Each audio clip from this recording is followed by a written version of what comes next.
But moments after George Zimmerman was acquitted on Saturday evening, social media exploded, with Hollywood drawing special attention to this case. Kirstie Alley, here's some examples of it, tweeted this, quote, "White people used to make black people drink from separate drinking fountains," she said. "Now we just shoot their children." Okay, here's another one. Toni Braxton. "Today, I am embarrassed to be an American," she tweeted. And Katy Perry retweeted Ronan Farrow's comment, quote, "American justice still colorblind as long as you're white." There we go. Michelle Malkin joins me now, columnist and Fox News contributor. Michelle, Twitter has given these folks, everybody who wants to take advantage of it, a real forum, a soapbox to stand on during these kinds of events, and some of it comes out looking pretty questionable. Yeah, looks like the beautiful people got really ugly over the weekend, and we were there to cover it. My curation and aggregation site, twitchy.com, really keeps an ear and an eye on what has turned out to be the world's water cooler. And that can be a perilous thing when people are reacting with such high emotion and heated rhetoric. I think the kind of insight that it gives us into Hollywood, it's not so much anything that's news breaking. Certainly Hollywood is dominated by leftists, but they're not just liberal. All right, Michelle, I'm going to just jump in for a moment. We will come back to you. These are Eric Holder's live comments in Washington. He will talk about the Trayvon Martin case. Let's listen in. Violence in communities across the country. The Deltas are deeply and rightly concerned about this case. The Justice Department shares your concern. I share your concern. And as we first acknowledged last spring, we have opened an investigation into this matter. Now, independent of the legal determination that will be made, I believe that this tragedy provides yet another opportunity for our nation to speak honestly about the complicated and emotionally charged issues that this case has raised. We must not, as we have too often in the past, let this opportunity pass. I hope that we will approach this necessarily difficult dialogue with the same dignity that those who have lost the most, Trayvon's parents, that they have demonstrated throughout the last year, and especially over the past few days. They suffered a pain that no parent should have to endure, and one that I, as a father, cannot begin to conceive. Even as we embrace their example and hold them in our prayers, we must not forego this opportunity to better understand one another and to make better this nation that we cherish. Moreover, I want to assure you that the Department will continue to act in a manner that is consistent with the facts and the law.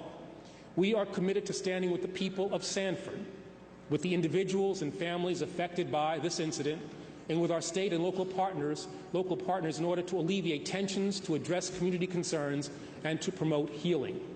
We are determined to meet division and confusion with understanding and compassion, and also with truth. We are resolved, as you are, to combat violence involving or directed at young people, to prevent future tragedies, and to deal with the underlying attitudes, mistaken beliefs, and stereotypes that serve as the basis for these two common incidents.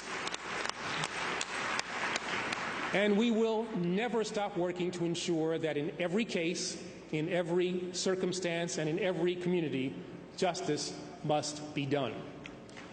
This is an aim we're proud to share with everyone in this room, and with all who have contributed to the culture of excellence that has been this organization's hallmark for the last century.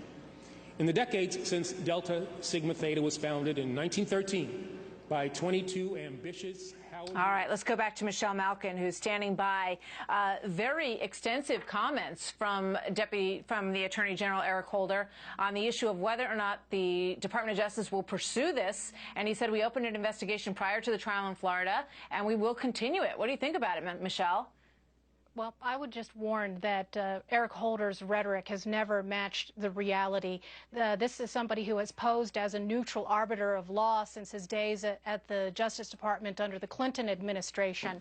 And yet, under his tenure, in every public office he has held, he has warped the rule of law, and he has a particular grievance when it comes to racial politics. This certainly was the case when they dropped the case against the new Black Panther Party, and it's only gone downhill from there. In voting rights cases, this is a man who has added more fuel to the fire when it comes to racial division, who referred to, quote unquote, my people. And so when you talk about him promising fairness and neutrality, like I said, there's a Grand Canyon gap, and very dangerous. Even people who have worked under him, particularly Christian Adams, who worked in the voting rights section at the Justice Department under Obama and under Holder, has warned that this man literally carries a race card in his pocket. So when this administration, when President Obama said that he accepted the verdict, clearly that was lip service and not reality. Yeah, you know, it's so interesting to me, Michelle, when you talk about his follow-through on things, and regardless of whether or not you agree with on some of the things he's brought up. For example, I would look at the Khalid Sheikh Mohammed situation and saying that he must be tried in New York. Well, he ended up, you know, eventually dropping that idea. I mean, there are numerous examples of times when he has brought something up. Benghazi, that we would seek justice in the Benghazi case. What about Fast and Furious? What about Brian Terry? What about Brian Terry's family, who also grieves the loss of a son, and the acknowledgement and the commitment that there would be justice sought in those cases? It raises questions that people seeking their understanding of justice in this case might want to be wary of. Yes, good point, Martha. Selective enforcement is the hallmark of this administration, and there are certain victims of crimes and victims of injustice who have gotten short shrift in this administration. And that's why, you know, when you look at the Department of Justice, it's really the Department of Selective and Social Justice. And this is the most dangerous thing of all, of course, because justice is supposed to be blind. But this administration only looks at it with a left eye, clearly.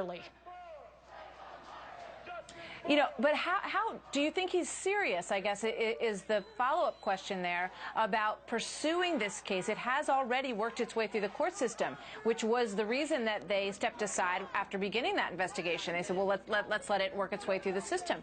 Do you see them genuinely pursuing this as a civil rights case from that level? Yeah, well, clearly they've got a PR campaign and a strategy to pander to the Trayvon Martin supporters and to a lot of members of the grievance monger lobby. Immediately after the NAACP, announced its petition after the verdict for the Justice Department to get involved, well, there they were. And both Christian Adams and Andrew McCarthy, who was on the show just a little while ago, have talked about the fact that the FBI had looked into this case and found no grounds to charge George Zimmerman with any kind of civil rights violation.